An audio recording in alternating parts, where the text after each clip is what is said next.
Good evening and welcome to the big story on NDTV Profit. I'm Nupur Talwar Suri. Well, India's affluent and growing middle class has latched on to the live entertainment space like never before. The country's youth are queuing up for a taste of live performances by international and Indian music stars. Top artists like Dua Lipa, Maroon 5, Diljit Dosanjh, AP Dhillon have recently performed, and Bryan Adams, Coldplay and Ed Sheeran are among those who are scheduled to enthrall audiences in the first half of 2025. In fact, tickets for the British pop icon Ed Sheeran's concerts, who will be touring across cities in January, go live on Book My Show today. Now, this will be his second India visit in less than a year. These concerts lead to increased spending in sectors like hospitality, transportation and retail. Merchandise associated with these pop stars is also a huge money spinner. Today on The Big Story, we look at how these concerts have a multiplier effect on the economy. First up, my colleague Pallavi Nahata brings you more on the concert economics. Well, Green Day, Maroon 5, Dua Lipa, Coldplay, how many of these have you managed to snag tickets to? Now, according to economists at Bank of Baroda, Janvi Prabhakar and Dipanvita Mazumdar, these concerts that have been taking place and are set to take place in recent months can translate into a spending push of anywhere between 1,600 to 2,000 crore rupees. Now, while that number might not seem as substantial, on an annualized basis, it does impact private consumption trends. That is what both economists had to say. Now, we've all heard of the term Swiftonomics. That's coined to describe the economic impact of the Eras tour by pop star Taylor Swift. It's in fact translated into $4.6 billion in North America in ticket spend, travel, merchandise, and it's also found its mention in the US Fed's Beige Book. The localized effect and the higher demand for services through the phenomenon that these concerts are something else, and they are a force to reckon with, and not something that economies can ignore. Those were some of the key takeaways from this very interesting report authored by these economists. In fact, now that brings us to the three big questions that we are asking this evening. Number one, what is driving the concert boom in India? What is the extent of the multiplier effect of these live concerts? And how can you boost concert economics? To answer all these questions and more, joining us on The Big Story this evening is Mr. Shailendra Singh. He is the founder of Percept and Sunburn. Also joining us are the authors of that economic report that's come out from the Bank of Baroda, Dipanvita Mazumdar and Janvi Prabhakar. Good evening, all of you. Thank you very much for joining us. So coming to you, Dipanvita, first, since you've authored this report, and it's given us a sense of what this boom actually could mean for India. To begin with, tell us, how has India's expanding middle class and, of course, the youthful population really contributed to the rise of demand for live music performances? Yeah, thank you so much. Thank you for having Bank of Baroda. So here, two things come into play. You know, India is very favorably placed in terms of the demographic dividend. And secondly, you know, for these products in economics, we use terms such as bandwagon snob effect. So like in Gen Z language, we can coin it as the FOMO effect, fear of missing out. So in terms of Indian audience base, it has got a wide listener base. Like informal reports have come up with the fact that India's music preferences are growing. In terms of demographics, it is favorably placed in terms of a stable inflation, in terms of stable currency. So that is a positive factor, because even that would also in future attract a lot of foreign tourists to attend concerts in India. And in terms of the bandwagon effect of possessing a priced commodity just because your neighbors or the surrounding population around you, which is a very common thing among Gen Zs in particular. So that is driving a lot of demand, and that is in fact catering to a wide base of population out here. And I'm going to come back to you on that one if we are on whether this is post-COVID, but I'm going to go across right now to Mr. Singh. Mr. Singh, welcome to the show. Of course, you were someone who brought sunburn to India. I wanted to understand from you, since that began in 2007 to now, how really has the landscape for live music performances transformed in India? And I use the word transformed because it really has. Yeah. So, I mean, in 2001, my single-minded inspiration was that we had close to 600 million below the age of 25. And I think that clearly showed me the potential. And I also call India the United States of India. 1 hour flight, different culture, different religion, etc. You know India. I mean, all your viewers know India. It's such a complex and interesting democracy. But the potential was the youth. We had the youngest population on the planet. And the interesting thing is that I chose sunburn because we're not a nation that really sings along. So at that point in time, electronic music had no lyrics, no words. And therefore, I said a statement in the press conference in 2007, the sunburn has a power to make a social difference. So it was about uniting the youth through music. It could have been any genre, but I chose electronic for no lyrics. Now what happened post that? The explosion of digital media. That means a person sitting in Bihar, Patna, Bombay, Guwahati is watching live entertainment on his phone. This happened pre-COVID. It's happened about 10 years ago, but it exploded in the last 3-4 years. And they started watching live entertainment and they wanted to consume live entertainment in India. Therefore, the demand rose. The fans actually drove this economy. Please understand, Australia, South Africa are built as a country by sports tourism. Our country, politicians, bureaucrats still haven't understood that something called music tourism. They need to understand the potential and how big this industry can be for India, having the youngest population on the planet. So this is just the tip of the iceberg. This was meant to happen. I anticipated it a long time ago. But I'm so glad it's happening. And therefore, just to let you know, back in 2010 and 11, we gave revenue to the Goa government in 3 days of 400+ crores. We didn't make that kind of money, but the government made to the infrastructure, airline, hotels, auto rickshaws, parking lots. So music tourism is a serious business that our country should consider. And now it's exploding. This year is a phenomenal year. What inspiration, what experiences the youth of this country is getting. And it also helping the economy. But we need to be careful. We need to build infrastructure, single window permissions. So there's a lot of potential, but we got to be cautious the way we tread forward, because live entertainment can be a risky business if it's not safe and secure. And I'm going to come back to you on that one in a bit. But I wanted to go across to Janvi. Now, Janvi, what we understand from your report is that this has contributed significantly to something that's been termed now as the experience economy. So for our viewers, to begin with, first break down what that means and what are the allied sectors that we are seeing a boost in? Right. So first thing first, talking about the concert economy as such. When you're talking about the concert economy, it's a fairly new term, especially for a country like India. Places like US, UK, European countries, Singapore, and other places have already experienced this. They're also calling it a live economy and experience economy altogether. So there is a concert tourism at play. So there are a lot of forward and backward linkages. While we in the report have mentioned that the great deal of 1,600 to 2,000 crore, the major sum is coming from the ticket spending. But there are other allied sectors like food and beverages, there are hospitality partners, there is travel and tourism that is happening, there is the sponsorship that is happening, the miscellaneous that we're taking into account is like from the gig economy, right? And these include the event management, volunteers. All of these are creating a transient effect for some time. But if we see it, that this is like it's been mentioned, it's just the tip of the iceberg, right? We are fairly new into this entire scenario. And if this continues, it has huge potential. And we're just opening up in terms of the opportunities that it is creating for India at this current juncture. So hospitality, like I mentioned, is hospitality and tourism will account for about 450 to around 500 crores.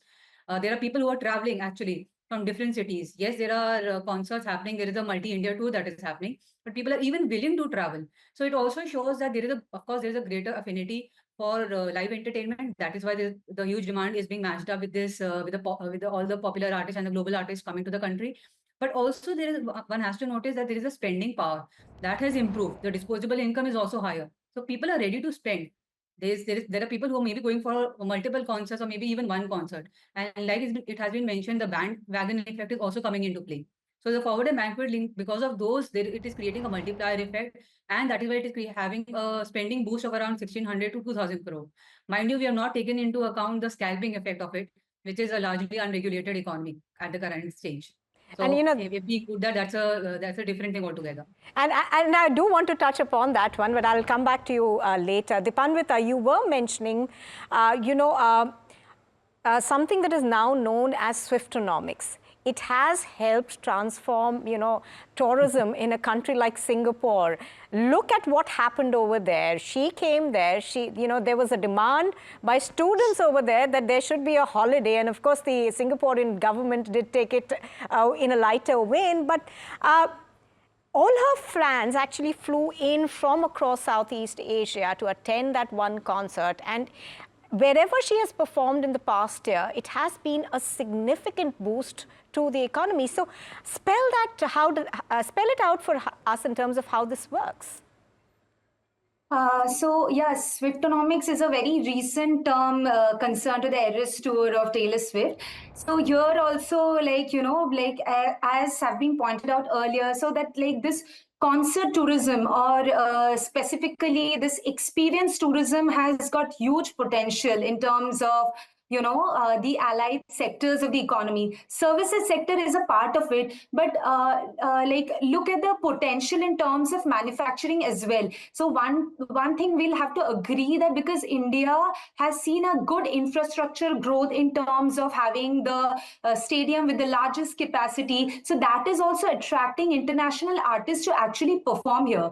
So we are going in the right direction of infra spending, so that is giving an overall push to the manufacturing sector. And since these kind of shows also require a lot of logistical support, so that way also a lot of fresh logistics are created, fresh employment opportunities, though the gig economy, you might coin it as a gig economy, which is like a transient boost to employment, but rather the trickle down effect to different sectors such as hospitality, tourism, transportation and communication, and also manufacturing in particular. And it is giving an overall holistic push to growth. And in terms of fresh concepts such as experience driven tourism, these are very new arenas and fresh arenas for India. So we have a lot of opportunities out here. So may not be the Swiftonomics thing, but cumulatively we can even drive along with international artists, a lot of local artists as well, and we can coin our own terminology for the same for driving the economy. Oh yes, absolutely. And coming to you, Mr. Singh, you were one of the first people to start organizing these big-scale events. But what essentially are the operational challenges that something like that faces? And I ask you more so because you spoke about infrastructure boost. And I remember when the Ed Sheeran concert was held in Mumbai, it was literally a nightmare to get out of that concert venue. People had to wait hours and hours, and I was one of them, in queue to get out. You did not know how to come back. You have to take a local from there. You couldn't park there. So all of those things, in a sense, should ideally drag this live entertainment business down. But that hasn't happened. Ed Sheeran is coming back, and he's going to be performing in 5 cities.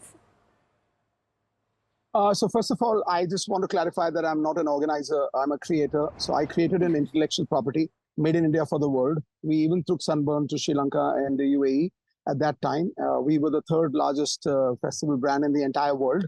And me as an Indian, I was very proud to be listed as the only Indian in the top 50 music people on the planet. So this is a proud moment for a country. A person like me could do that. So imagine what the youth of this country today can do. Now, I'm going to go back to the point, and on Ed Sheeran, I just want to clarify that I bought him 10 years ago to India at the racecourse itself. And that time there were no jams, nothing. We managed it. It's about how you put your mind into ensuring and managing the experience that you're creating. So there does go a lot of hard work. And I'm going to go back to the basics. Today, the previous lady, I don't know her name yet, but she mentioned about, infrastructure and stadiums are being built, and nothing is being built. We are actually doing gigs in cricket stadiums. So we call cricket a religion, but then so many other sports came up. But we still are actually doing events, live music events and gigs and whatever you want to call it, experience and entertainment, economy. All this is being done in infrastructure that is not built for it, okay? So we are doing it in football stadiums and cricket stadiums. When the Indian government thought cricket is a big business, I mean, it allowed BCCI to build massive stadiums at the cost of the public money. But are you building infrastructure? Are you building security system? Like you correctly said, when you go to a festival, the ins and outs, the exits and the entries, the safety measures, everything has to be thought through. This can be only thought through if the government of India feels that this is going to lead to the growth of the exchequer and satisfy the youth of this country. So I gave you an example that in 3 days, Goa government got 400 plus crores in 2010. That's the kind of potential this business has. Now, if the government sees it, does it go under the tourism ministry? Does it go into the INB ministry? How do we take this forward? This is just happened this year, okay? Sunburn, we've done about 4,000 events in the last 14, 15 years. So we've been at it, but we have never got a single window clearance. We have never got infrastructure support. We haven't even got state support in terms of permissions, venues. You won't understand, you won't believe it. There are 180 odd permissions for a live event in India, okay? And 30 or 40 come after the event. We're still in that state. But the demand of the youth, it's always, I mean, every economy is driven by demand. So the youth today is demanding live entertainment, and therefore the government now should rise up to the occasion and build infrastructure, single window clearance, and actually, create an environment for music tourism. I keep going back to the word music tourism and sports tourism. It means that Las Vegas was built by music and entertainment, and South Africa and Australia were built through sports. I mean, so I feel that India is now ready and well poised, and all the artists, I'll tell you why they're trying to come to India. It's just not about the ticket prices. No. We have the largest youth population and the largest digital population in the world in a democracy. We're not going to count China into that. And therefore, every fan who comes to India takes back 50 million, 40 million new fans. Forget about the people who come to the stadium, 10,000, 15,000, 30,000. You must understand that I did a gig of Hardwell and D.Y. Patil. We had 80,000 people in the stadium. But guess how many fans he got in one day? 4.5 million. Largest fans in a day ever any artist got. So that's the potential of the Indian youth. That is the potential of the digital population of India. That's why these artists also want to come to India, because today having digital fans is also an economy for them. You know what I mean? It matters. So this is amazing times. But somebody's got to put hands on the deck and heart where it belongs for the youth of the country and build infrastructure, build an economy, man. Get serious about this. Just don't treat it casually, because one bad event, and you know what happens in India, one bad incident, gone. It'll all be shut overnight. We have a knee-jerk reaction to these things. You know it. I mean, better than me. So we're going to be really careful, because we're expanding and exploding, little bit unstructured, like the way you just said, that your experience at the race course with Ed Sheeran was like, you just couldn't get out. So these things have to be ironed out. Absolutely. Absolutely. And, those are very critical areas perhaps that we need work in. Coming back to you, Janvi, I wanted to understand that from your report, are you seeing a bigger role for Tier 2 and Tier 3 cities? Because when we were going through our research, we seemed to, we seem to get some data that suggested that a lot of fans either are traveling from Tier 2 and Tier 3 cities into a Mumbai and a Delhi to visit for these live concerts. And now the change that we are seeing is that a Diljit Dosanjh is performing in Indore. We have Ed Sheeran going to Pune. So how much of a boom are you seeing in Tier 2 and Tier 3 cities? First, so for Tier 2 and Tier 3 cities, looking at the point that these artists, the global artists, are going to these cities to perform itself, right? So of course, the ticket spenders, they can go to the metro and urban cities itself too. But this in itself will be a huge boost to the Tier 2 and Tier 3 cities. In terms of tourism also, I feel is something that is completely untapped right now at this stage. And because if you see for that, the global level festivals like Coachella, Tomorrowland, Glastonbury are something that people, in addition to going for a concert, they add their vacations and holidays in addition to all of those things. With giving a push not only to metro cities, Delhi, Kolkata, or Bangalore or Mumbai per se, but opening up a place for Tier 2 and Tier 3 cities, which will mean that even people from these cities can travel to Tier 2 and Tier 3 cities also. Currently, for example, like for Ed Sheeran show, we don't have a concert, as far as I know, for Mumbai currently, because he played last time in Mumbai. But we have it for Pune. So there is a lot of possibilities that people can still travel probably from Bombay to Pune to attend that. So there is a possibility that there is a huge spending power that people will be doing there. They can see the place. There is a strong boost that we can get from the tourism economy in itself too.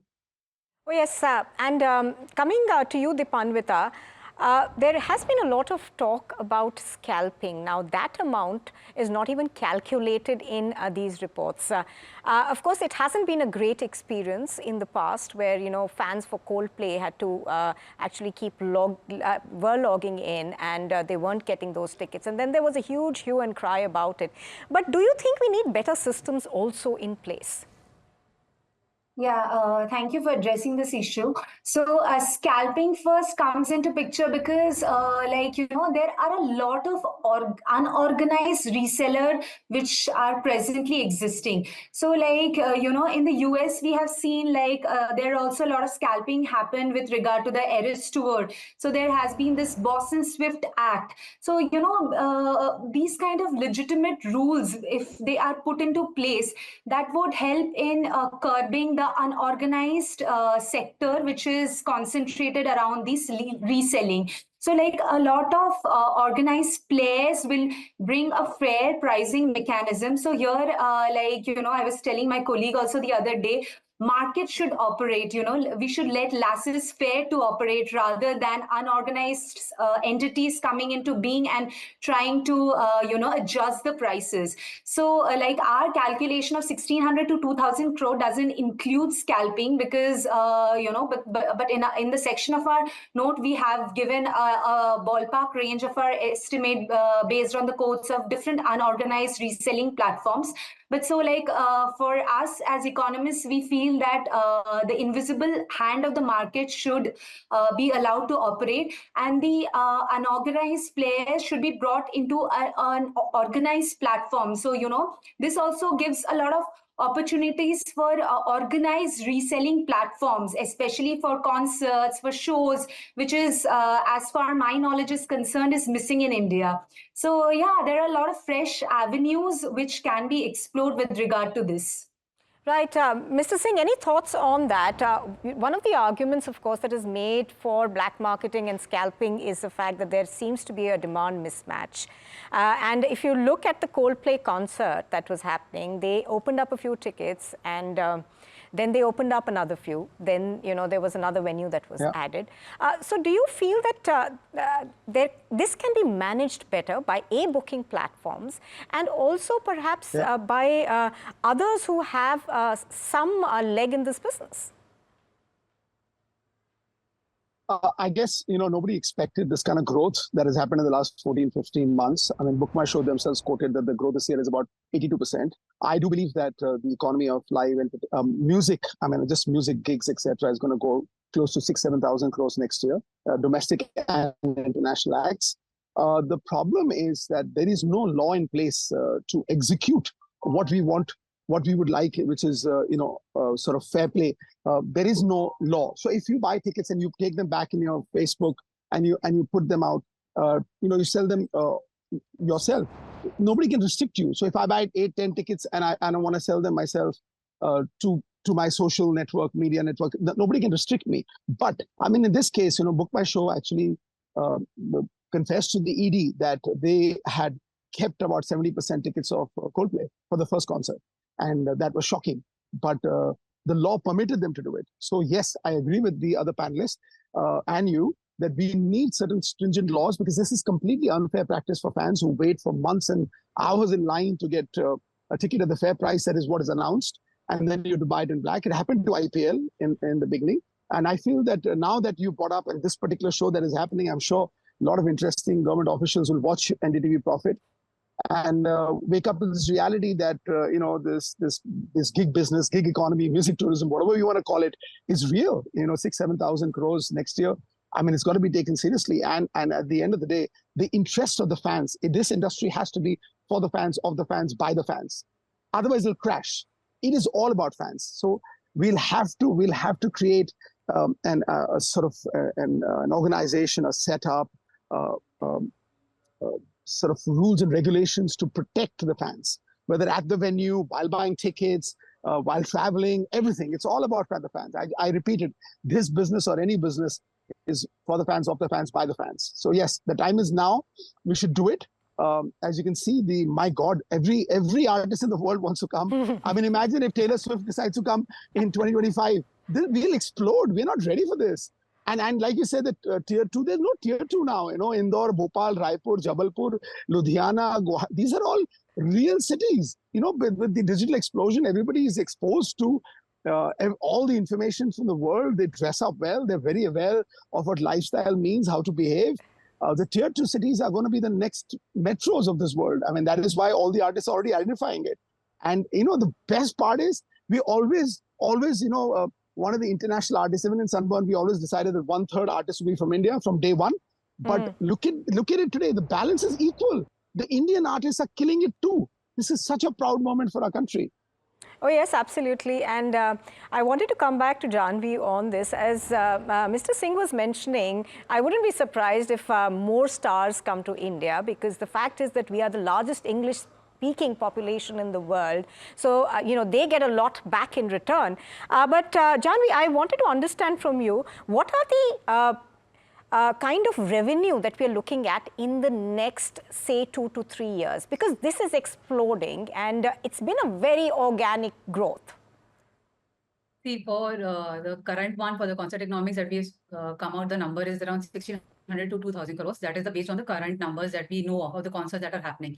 And as of now, the concerts are planned till March, is what we know. There's a possibility of more coming into play as we move ahead. But on an annualized basis, this number goes up to as much as 6,000 to 8,000 crores, right?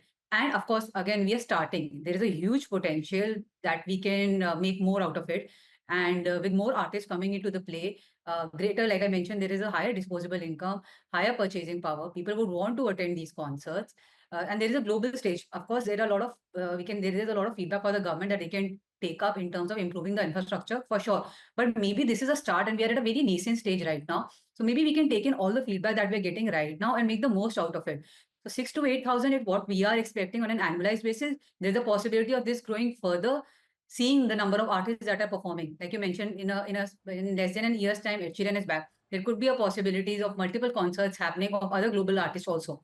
The possibility of Taylor Swift happening will be a huge boost, a different comparison altogether into it. But we also have to be mindful that it takes into account the number of people who will be attending it, the different states and in different cities that it will happen. So I think the possibility of looking at it at the current stage is up till 8,000, and possibility of going further ahead is, I'm like, there is a possibility that it can even touch 10,000 crores, maybe in 2 years or 3 years down the line. Okay, so that's a huge amount of money that we are talking about. Dipanita, final question coming to you. You were earlier talking about the fact that there seems to have been a significant boost post-COVID.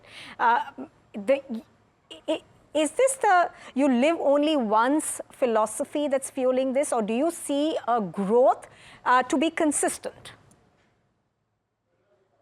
So, like as Janvi spoke about, it's very recent phenomenon at this point of time, because of course, like post-COVID, when activities started picking up, so we have seen a lot of revenge buying, demand suddenly, getting a big push. So in terms of spending, definitely this is also a big push moment in terms of concerts for the economy per se, especially like, the recent 2-3 announcements, if we take into account. But actually this can be, think strategically and like barring the seasonal adjustments, because India is a tropical country. But like we have a lot of scope for ongoing artists, and with more infrastructure building up, with more stadiums and with more enclosed stadiums as well, this can be a year all year round phenomenon indeed. So maybe like I already mentioned that maybe our own local Swiftonomics should be into play. This is like high time now. We're all very hopeful that this is going to be a phenomena that's here to stay. All three of you, thank you very much for joining us on The Big Story this evening. It was a pleasure to have all of you here. Well, with that, it is a wrap on The Big Story. Thank you for watching, but do stay with us on NDTV Profit as we bring you more.